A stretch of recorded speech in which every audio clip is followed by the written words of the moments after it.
നമസ്കാരം. എന്നെ കേൾക്കുന്ന മിക്ക പ്രേക്ഷകരും പൂക്കി എന്ന വാക്ക് ഇന്നലെയായിരിക്കും കേൾക്കുന്നത്. ഇന്നലെ ചാനലുകളും സോഷ്യൽ മീഡിയയിലുമൊക്കെ പൂക്കി നിറഞ്ഞു നിൽക്കുകയായിരുന്നു.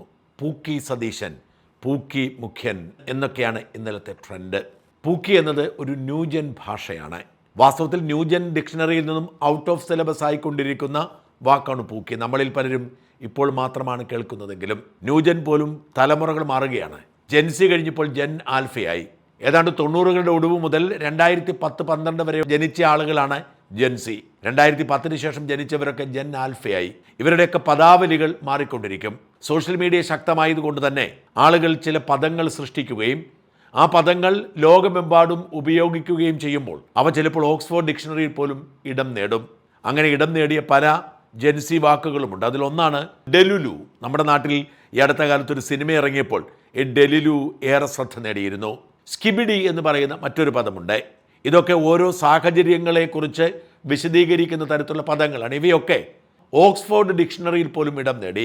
അങ്ങനെ ഇടം നേടാതെ പതിയെ ഇല്ലാതായിക്കൊണ്ടിരിക്കുന്ന ഒരു പദമാണ് പൂക്കി. പൂക്കി രൂപപ്പെട്ടത് ഈ ടിക്ടോക്ക് ഭാഷയിൽ നിന്നാണ്. ജീവിതത്തിലെ രസകരമായ കൗതുകങ്ങൾ നിരത്തി ഏറെ ശ്രദ്ധ നേടിയ ദമ്പതികളായ ജെറ്റും കാമ്പലും തമ്മിലുള്ള സംഭാഷണത്തിൽ കാമ്പലിനെ ജെറ്റ് വിളിച്ചിരുന്ന വാക്കാണ് പൂക്കി. അത് ലോകം ഏറ്റെടുക്കുകയായിരുന്നു. സ്ലേ, ബെറ്റ്, ഓറ, ഫ്ലക്സ് തുടങ്ങിയ എത്രയോ ഇത്തരം പദങ്ങൾ ജെൻസി ഉപയോഗിക്കുന്നു. നമുക്കതൊക്കെ കേൾക്കുമ്പോൾ കൗതുകമാകും. ചില ജെൻസി പദങ്ങൾ കേൾക്കുമ്പോൾ നമുക്ക് അശ്ലീലമായും തെറിയായും തോന്നും. ഒരു ജെൻസി പദം ഉപയോഗിച്ച് ഒരു വാർത്തയുടെ തമ്പിട്ടപ്പോൾ എത്രയധികം ആളുകളാണെന്നോ കമൻറ്റിൽ വന്ന് ഇത്രയും തറയാവരുതേ എന്ന് എന്നോട് പറഞ്ഞത്. എന്തായാലും നമ്മുടെ മുഖ്യമന്ത്രി വി ഡി സതീശനാണ് ഇപ്പോൾ പൂക്കി മുഖ്യനായിരിക്കുന്നത്. മുഖ്യമന്ത്രിയായി സത്യപ്രതിജ്ഞ ചെയ്യുന്നതിന് തലേദിവസം കന്റോൺമെൻറ്റ് ഹൗസിൽ നടന്നൊരു പത്രസമ്മേളനത്തിൽ വെച്ച് ചില പത്രക്കാർ ചോദിക്കുന്നു, അങ്ങ് തെരഞ്ഞെടുപ്പിന് മുൻപ് വാഹനങ്ങളുടെ മോഡിഫിക്കേഷനെ കുറിച്ച് പറഞ്ഞിരുന്നല്ലോ, ആ നിലപാടിൽ ഉറച്ചു നിൽക്കുന്നുവെന്ന്. അപ്പോൾ വി ഡി സതീശൻ മുഖം കൊണ്ട് കാണിച്ച ഒരു ആംഗ്യവും അതേ തുടർന്നുണ്ടായ സംഭാഷണവുമാണ് ഈ പുതിയ വൈറൽ പദാവലിക്ക് കാരണമായത്.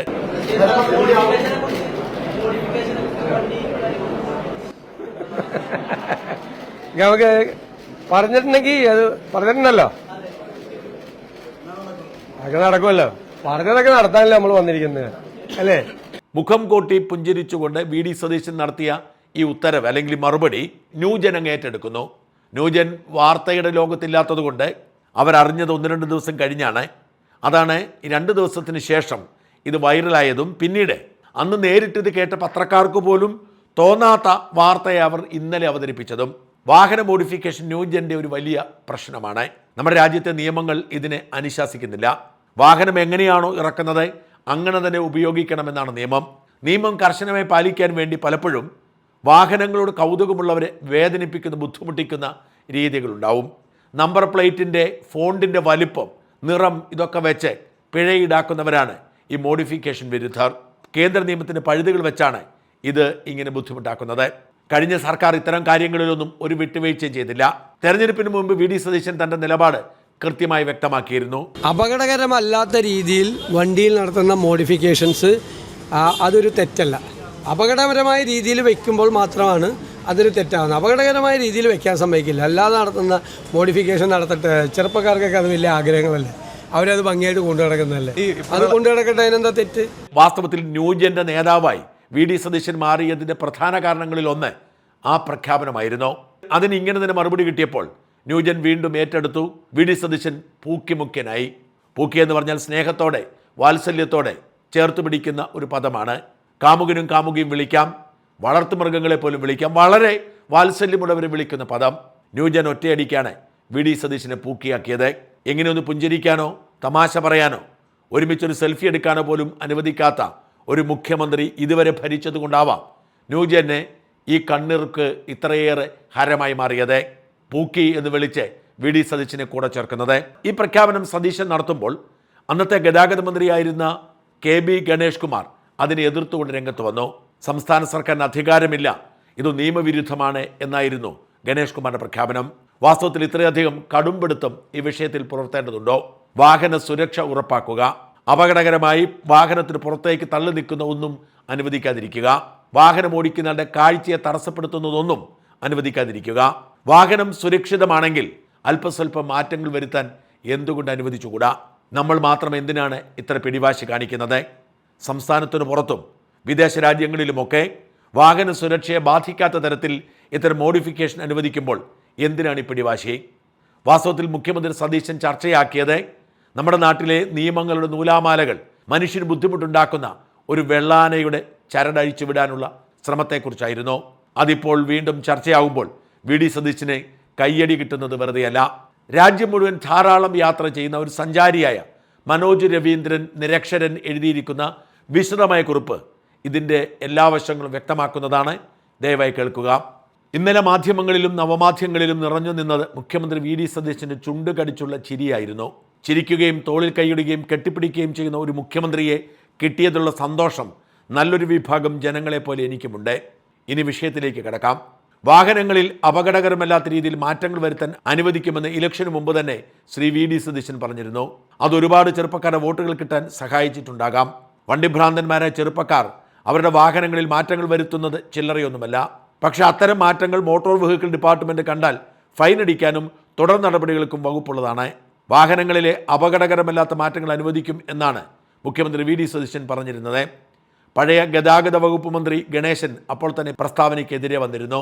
നമുക്കിതിൻ്റെ വസ്തുതകൾ ഒന്ന് പരിശോധിച്ചാലോ? രാജ്യത്തിപ്പോഴും മോട്ടോർ ഹോം അഥവാ കാരവാൻ സംസ്കാരം ഇല്ലാത്തത് മോട്ടോർ വാഹന വകുപ്പ് ജാംബവാന്റെ കാലത്തെ മനോനില പിന്തുടരുന്നത് കൊണ്ടാണ് എന്നാണ് എൻ്റെ വിലയിരുത്തൽ. കാറ് പോലെയുള്ള LMVയിൽ കാരവാനുകൾക്കായി മാറ്റം വരുത്താൻ പാടില്ല എന്നാണ് നിയമം. ടെമ്പോ മുതൽ മുകളിലേക്കുള്ള വലിയ വാഹനങ്ങളിൽ നിലവിലുള്ള നിബന്ധനകൾക്കനുസരിച്ച് മാറ്റങ്ങൾ വരുത്തുകയും ആവാം. എഞ്ചിനിലോ ചാസിലോ മാറ്റം വരുത്താൻ പാടില്ല എന്ന നിയമമുണ്ട്. എന്ന് വെച്ചാൽ ബോഡിയിലും ഉള്ളിലും അത്യാവശ്യം മാറ്റങ്ങളാവാം. മുൻ ഗതാഗത വകുപ്പ് മന്ത്രി ഗണേശൻ പറഞ്ഞത് വസ്തുതയാണ്. വാഹന സംബന്ധമായ നിയമങ്ങൾ കേന്ദ്രത്തിൽ നിന്നുള്ളതാണ്. കേരളത്തിൽ അതിൽ മാറ്റങ്ങൾ വരുത്താൻ ആവില്ല. കേരളത്തിൻ്റെ എന്നല്ല, ഒരു സംസ്ഥാന മുഖ്യമന്ത്രിക്കും അതിന് കഴിയില്ല. കേന്ദ്രം തീരുമാനിച്ച് മാറ്റം വരുത്തി നടപ്പിലാക്കേണ്ട നിയമമാണത്. എന്നിട്ടും ശ്രീ വി.ഡി. സതീശൻ എന്തുകൊണ്ടാണ് ഈ വാഗ്ദാനം മുന്നോട്ട് വെച്ചത്? അതാണ് വിശകലനം ചെയ്യാൻ ഉദ്ദേശിക്കുന്നത്. മുകളിൽ ഞാൻ സൂചിപ്പിച്ച എൻ്റെ മോട്ടോർ ഹോമുമായി ഇന്ത്യയിലെ പല സംസ്ഥാനങ്ങളിലും ചുറ്റിയടിച്ചപ്പോൾ ഉണ്ടായ അനുഭവങ്ങളുടെ വെളിച്ചത്തിൽ ഇത് വിശദീകരിക്കാനും അപഗ്രഥിക്കാനും ശ്രമിക്കാം. 2024 രാജസ്ഥാനിലെ ജയ്സൽമേറിൽ വെച്ച് നോ പാർക്കിങ്ങിൽ എൻ്റെ മോട്ടോർ വാഹനം ഇട്ടതിന് ലോക്കൽ പോലീസ് എനിക്ക് ഫൈൻ ചീട്ട് എഴുതി തുടങ്ങി. സത്യത്തിൽ നോ പാർക്കിംഗ് ബോർഡ് ഇല്ലാത്ത ചെറിയ ഒരു മൈതാനമായിരുന്നത്. ഇക്കാര്യം സൂചിപ്പിച്ച് ഞാൻ തർക്കം തുടങ്ങി. ഇത് നോ പാർക്കിംഗ് ആണെന്ന് ഇവിടെ എല്ലാവർക്കും അറിയാവുന്ന കാര്യമാണ് എന്നായിരുന്നു പോലീസിൻ്റെ മറുപടി. കേരളത്തിൽ നിന്നും ഇത്തരത്തിൽ ഒരു മോട്ടോർ ഹോമിൽ യാത്ര ചെയ്തു വരുന്ന ഞാൻ ബോർഡില്ലെങ്കിൽ എങ്ങനെയാണ് ഇത് നോ പാർക്കിംഗ് ആണെന്ന് അറിയുക? പോലീസുകാർ വീണ്ടും എൻ്റെ വാഹനത്തിനടുത്തേക്ക് വന്നു. അതിനെ വിശദമായി പരിശോധിച്ചു. മോട്ടോർ ഹോം സൗകര്യങ്ങൾ കണ്ട് ആശ്ചര്യം പ്രകടിപ്പിച്ചു. അതിൻ്റെ പടങ്ങളെടുത്ത് വീട്ടിലുള്ള വണ്ടിഭ്രാന്തന്മാരായ മക്കൾക്കും മറ്റ് സുഹൃത്തുക്കൾക്കും അയച്ചു കൊടുത്ത ശേഷം എൻ്റെ ഫൈൻ റദ്ദാക്കി. യാത്രയുടെ വിശദാംശങ്ങൾ ചോദിച്ചറിഞ്ഞ് എന്നെ പോകാൻ അനുവദിച്ചു. പറഞ്ഞു വരുന്നത്, രാജസ്ഥാൻ പോലീസുകാർക്ക് വേണമെങ്കിൽ വാഹനത്തിൻ്റെ മോഡിഫിക്കേഷൻ നടത്തിയെന്ന് പറഞ്ഞ് ഫൈൻ അടിച്ചേൽപ്പിക്കാമായിരുന്നു. നിയമത്തിലുള്ള അജ്ഞത കൊണ്ടാണോ അതോ എന്നെപ്പോലൊരു സഞ്ചാരിയോട് കാണിച്ച അനുകമ്പ കൊണ്ടാണോ അങ്ങനെ ഒരു നടപടി ഉണ്ടായില്ല. MVD ചെയ്യേണ്ട ജോലി പോലീസുകാർ ചെയ്യേണ്ട എന്ന് തീരുമാനിച്ചതാകാനും മതി. അതെന്തായാലും തൽക്കാലം ഞാൻ രക്ഷപ്പെട്ടു. ഏതാണ്ട് ഇത്തരത്തിലുള്ളൊരു അനുഭവം ഹരിയാനയിൽ വെച്ചുമുണ്ടായി. അപ്പോൾ ഞാൻ ഓടിച്ചിരുന്നത് മേൽപ്പറഞ്ഞ അതേ കാരവൻ തന്നെ. ആ സമയത്ത് ഹരിയാനയിലെ മലയാളി സുഹൃത്ത് ബ്രിട്ടോയും വാഹനത്തിലുണ്ടായിരുന്നു. ഇപ്രാവശ്യം പോലീസ് പിടിച്ചത് 10 വർഷത്തിലധികം പഴക്കമുള്ള വാഹനം ഓടിച്ചതിനാണ്. നാഷണൽ ക്യാപിറ്റൽ റീജിയണൽ അത്രയും പഴക്കമുള്ള വാഹനങ്ങൾ നിരോധിച്ചിട്ടുണ്ട്. ഡൽഹിയും പരിസര പ്രദേശങ്ങളുമാണ് NCR എന്ന് എനിക്കറിയാമായിരുന്നു. എങ്കിലും ഹരിയാനയിലെ ഗുഡ്ഗാവിൽ ഈ പ്രശ്നമുണ്ടെന്ന് അറിയില്ലായിരുന്നു. 25,000 രൂപ ഫൈനിന് പുറമെ വാഹനം കണ്ടുകിട്ടുമെന്നും പോലീസുകാർ പറഞ്ഞു. അപ്പോൾ പോലും വാഹനത്തിലെ മോഡിഫിക്കേഷൻ്റെ പേരിൽ ഒരു പ്രശ്നവും അവർ ഉന്നയിച്ചില്ല.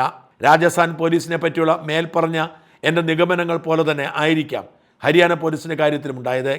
കാര്യമായി പരിക്കില്ലാതെ അവിടെ നിന്നും ഞാൻ തടിയൂരി. മടക്കയാത്രയിൽ പനാജി കഴിഞ്ഞതും ഗോവൻ പോലീസ് പൊക്കി.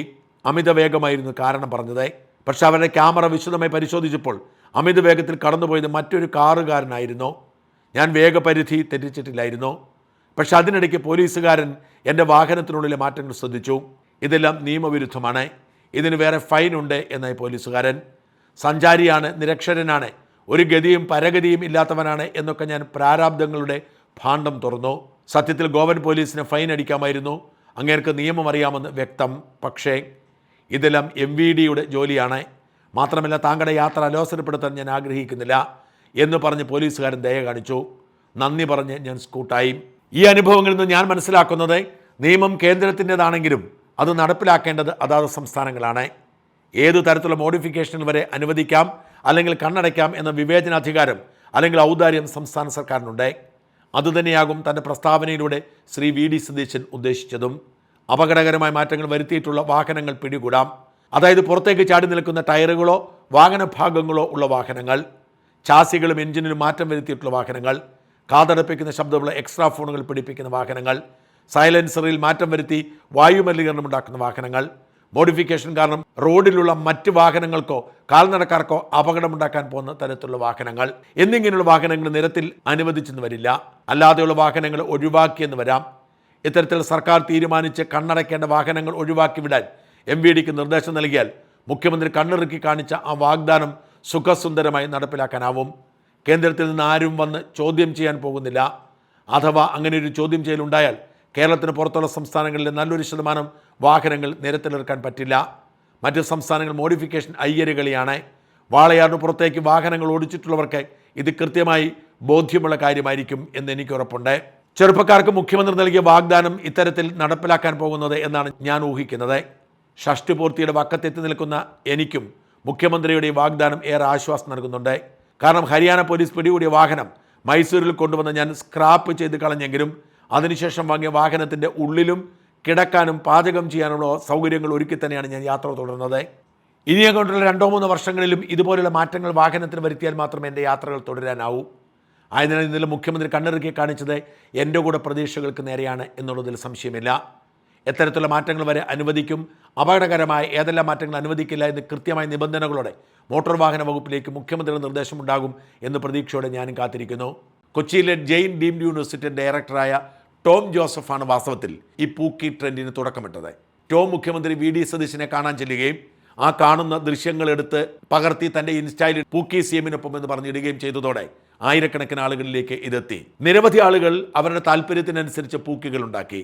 അങ്ങനെയാണ് ഇത് സോഷ്യൽ മീഡിയയിൽ ട്രെൻഡായി മാറിയത്. ഇതിൽ ഏറ്റവും രസകരമായൊരു വീഡിയോ ഒരു ട്രോളായിരുന്നു. ഒരു മദ്യപാനി ഒരു കുപ്പി എടുത്തുകൊണ്ട് മുഖ്യമന്ത്രിയെ വിളിക്കുന്നതായി മാറിയ ഒരു ട്രോള്. ഇത്തരത്തിൽ ഒരുപാട് ട്രോളുകളുണ്ട്. മിൽമ അടക്കമുള്ളവർ പൂക്കി വീഡിയോ ഇറക്കി. ചിലതൊക്കെ കാണുക.